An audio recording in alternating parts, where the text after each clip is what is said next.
Por primera vez en Paso de los Libres, la 29ª edición nacional e internacional de agosto, mes del idioma guaraní. Este año con el lema Ñamombarete Beke Ñané Abañe M,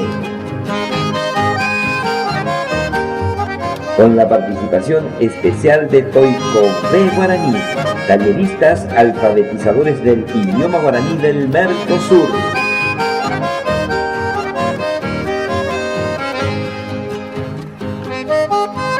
Con la presencia internacional de los profesores Alberto Paredes, Bolivia, Aixa Abdala, Paraguay, Yuna Cambiguá, Brasil.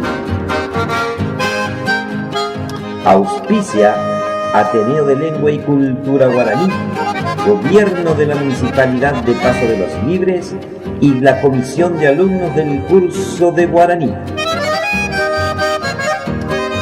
Te invitamos a participar de este histórico evento en favor de nuestra cultura guaraní, desde el viernes 22 al domingo 24 de agosto.